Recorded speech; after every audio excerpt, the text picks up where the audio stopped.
Good evening. मैं आपका दोस्त रंजीत मिश्रा फिर से आया हूँ। आप समझ गए होंगे जहाँ हम फिर से नॉन फाइनेंस या फाइनेंस के टॉपिक को लेके आए होंगे, बट नहीं, आज मैं कोई टॉपिक लेके नहीं आया हूँ। आज एक पर्व के ऊपर चर्चा करने के लिए आया हूँ। पता है, अभी हिंदुस्तान में एक पर्व चल रहा है जो आज से चालू हुआ है। उसे आप मुझे मेरे हिसाब से आप सब जानते होंगे, और ये हर सिटी में पूरे देश विदेशों तक फैला हुआ है इसकी चर्चा। स्पेशली नॉर्थ इंडिया का है, बट आजकल पूरे देश में मनाया जाता है, हर जगह मनाते हैं हमारे हिंदू समाज में। अभी तक आप लोग गेस कर चुके होंगे कौन सा पर्व का मैं बात कर रहा हूँ। तो वो पर्व का नाम है छठ पूजा। रियली में छठ पूजा एक ना, मतलब पर्व नहीं, एक इमोशन है। सच पूछिए तो इमोशन है। वो गाना जब आप बजता है ना तो ऑटोमेटिक लगता है कि जो इमोशनली हम अटैच हो गए। तो रियली में छठ पूजा एक बहुत बड़ा त्योहार है। इसमें 36 घंटे की व्रत रखा जाता है। व्रत भी ऐसा जिसमें पानी भी नहीं पी सकते हम, और उसमें काम करते रहें। ऐसा नहीं जो व्रत करके हम जाके लेट जाएं कहीं, ऐसा नहीं होता। जो छठ करते हैं उनको 3 दिन तक वो पूजा पाठ बनाना, मतलब कई सारे जो भी पकवान बनती है और जो भी काम जो भी तैयारियां होती है, फिर अपने घर से जहाँ पे वो पूजा अर्घ देते हैं वहाँ तक जाने में उनकी जो समय लगता है उस चीज़ के ऊपर भी, मतलब ये नहीं जो व्रत करके वो बैठे रहते हैं। तो इसीलिए इसकी महत्व बहुत ज़्यादा है। सूर्योदय जहाँ पे होता है, जैसे कि या गंगा घाट का दृश्य, आजकल तो देखिए शहरों में उतना नहीं हो पाता, गंगा घाट या यमुना घाट पे नहीं जा पाते हैं। लेकिन होता क्या है, लोग नॉर्मल भी अपना, लेकिन मन चंगा तो कटौती में गंगा, गंगा कहीं भी हो सकता है, तो वहाँ भी मना लेते हैं। चलिए बात करते हैं छठ पूजा कब से मनाई जाती है। पता है, जब रामचंद्र जी आए थे तो रामचंद्र जी दिवाली के बाद ना एक छठी मैया का व्रत रखे थे, रामचंद्र जी और सीता मैया के साथ। तभी से ये छठ पूजा मनाया जाता है। छठ पूजा में ये भी बोला जाता है जो जो भी छठ व्रती या व्रत करते हैं वो अपने परिवार के लिए करते हैं, अपने लिए नहीं। वो परिवार के नाम से कुछ चढ़ावा चढ़ाते हैं और परिवार के लिए ही वो छठ, वैसे तो सारे पर्व परिवार के लिए ही होता है, बट इसमें स्पेशली बोला गया है ये परिवार के लिए। उसमें जितने भी देखे होंगे आप सामग्री जाता है वो सबके नाम का होता है, मतलब नाम का होता है, मतलब इनके नाम से ये सामग्री है, इनके नाम से ये सामग्री। इवन मेरे घर में भी होता है। ये भारत के एक बहुत पवित्र और अनोखे पर्वों में से इसको माना गया है। इवन माननीय प्रधानमंत्री जी भी इसकी व्याख्या कर चुके हैं, और ये इसकी छुट्टियां भी होने लगी सारे स्टेट में। हर स्टेट में अब ना इसकी छुट्टियां भी पड़ने लगी।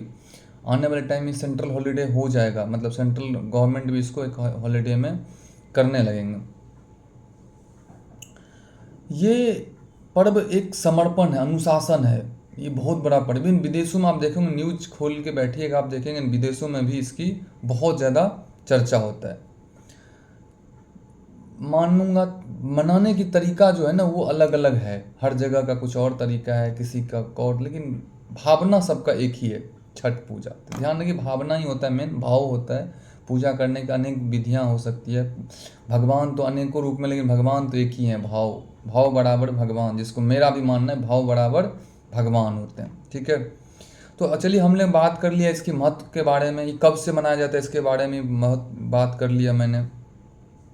इसकी क्या इतिहास है, क्या उत्पत्ति है, ये भी हमने बात कर लिया।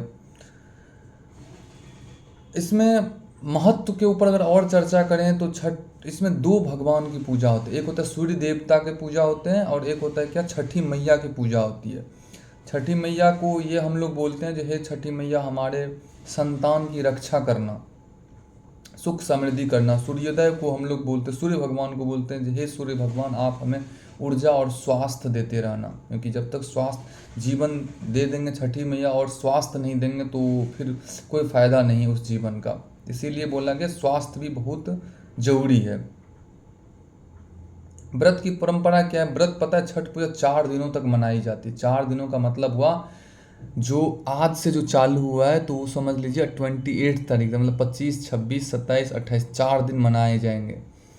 और 4 दिन में पहला दिन को बोला जाता है नहाय खाए। नहाय खाए का मतलब होता है क्या, जो जैसे आज वो पवित्र खाना खाएंगे। पवित्र नहाय खाए एक नाम है, नहाए खाए का कोई स्पेशल मीनिंग नहीं निकल रहा है, बस इसका मीनिंग आप यही समझते हैं आज एक स्नान करके पवित्र खाना खाएंगे। पवित्र खाना में जो हमारे कद्दू जिसको बोलते हैं, कद्दू मीन्स कहीं कहीं पे इसको सजमन भी बोलते हैं, कहीं कहीं पे इसको लौकी भी बोलते हैं। तो इनका जुड़ने इन्हीं का खाना है, बट इनका लोग खाते हैं, माना गया है, ठीक है। और पवित्र भोजन करते हैं, कच्चे चावल की चावल बना के खाते हैं और मतलब पवित्र रहते हैं। आज से ही उनकी ना मतलब समझो पूजा चालू हो गई। फिर दूसरे दिन क्या होता है, खरना होता है, जिसके दिन पूरे दिन उपवास होता है, बिना पानी का होता है, और रात में उसकी पूजा होती है, जिसमें चावल की खीर और भी कई सारे पकवान प्रसाद लेके घर में पूजा होती है। ये कहाँ होता है, कल घर में पूजा होगा, मतलब जिसको खरना बोलते हैं, खरना घर में होता है। फिर आ जाता है तीसरा दिन, जिसकी बेसब्री से इंतजार होता है, सूर्य की पूजा, डूबते हुए सूर्य की पूजा होता है, जिसको बोलते हैं संध्या अर्घ। तीसरे दिन सूर्यास्त के समय व्रत जल में खड़ा होकर सूर्यदेव की पहला अर्घ देते हैं। जल में भी खड़ा होते हैं और वो सूर्यदेव को अर्घ देते हैं। तो ये भी एक अच्छा चीज़ है, जो सोचिए जल में, और उसी दिन पता है तालाब सब इतना अच्छा आपको लगेगा जब देखोगे ना, सजा है पूरे साल, जिसको कोई देखने नहीं जाता जिस तालाब को, उस तालाब को एकदम जैसे लगेगा आप वहाँ पे आराम से, मतलब कोई जंगल है नहीं, कोई गंदगी है नहीं। वैसे तो होना चाहिए 12 महीना साफ होना चाहिए वहाँ पे, बट लोग इतना नहीं करते हैं।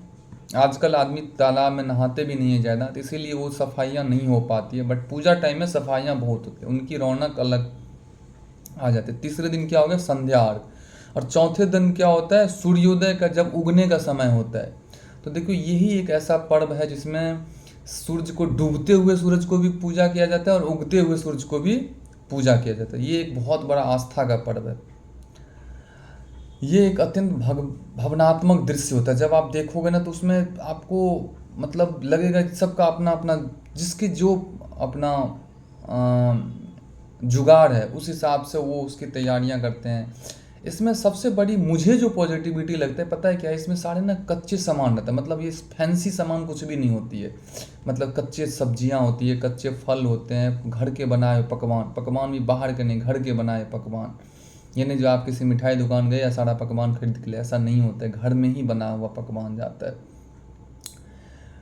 जो वो उसके बर्तन जो होते हैं वो भी मतलब आर्टिफिशियल नहीं होता है, वो भी नेचुरल तरीका से, जो बांस का होता है, बम्बू का होता है, उसका बनाया हुआ होता है। गन्ने लगाए जाते हैं, केले का पेड़ लगाया जाता है, मतलब सब कुछ ना नेचुरल होता है। ये चीज़ हमें सबसे, बाकी वो फेस्टिवल में देखता हूँ जैसे फैंसी लाइट लग गई, ये लग गया, वो लग गया, आधे चीज़ माइक की वो दिस दैट वगैरह, मतलब बहुत ज़्यादा फैंसी हो जाती है। इसमें कुछ भी फैंसी नहीं, सारे चीज़ ओरिजिनल तरीका से, मतलब सारे वो खेतों से लाया जाता है। तो इसीलिए इसमें ज़्यादा थोड़ा भावना जुड़ता है, खासकर गांव घर के एरिया में, जिसके ऊपर बहुत, स्पेशली बिहार और यूपी में तो समझिए, खासकर बिहार में तो मैं भी बिहार से हूँ, तो इसका ये चीज़ तो है जो मतलब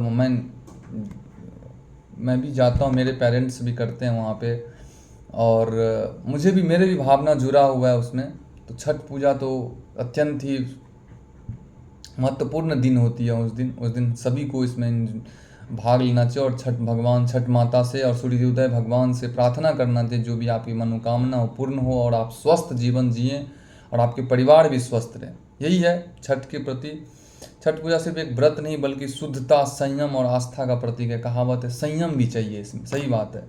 इस दिन हम प्रकृति को पूजा करते हैं, सूर्य और जल तीनों का आभार व्यक्त करते हैं। सूर्य, जल को और प्रकृति को, तीनों का आभार व्यक्त करते हैं। आप सभी को मैं भी बोलूँगा, आप सबको छठ व्रत का बहुत बहुत शुभकामनाएं हैं। अच्छा से मनाइए, नेचुरल तरीका से मनाइए, और एक दूसरे को बधाई दीजिए, एक दूसरे से प्रसाद बांटिए, और इससे ज़्यादा मैं क्या बोल सकता हूँ। आज का कोई finance to non finance, non finance to finance नहीं होगा। आज बस एक मेरा भी मन हुआ जो आज आस्था पे बात किया जाए, तो आज आस्था के ऊपर ही बात करें हैं। और फिर मिलते हैं। आप लोगों से आग्रह है, लाइक और सब्सक्राइब करना ना भूलें, कमेंट भी करें। अगर आपको लगता है कुछ चीज़ें हमसे भूल हो गई है तो उसके लिए मैं क्षमा चाहता हूँ पहले ही। और अपना ध्यान रखें, और छठ पर्व को मैं, ठीक है, आप लोगों से विनती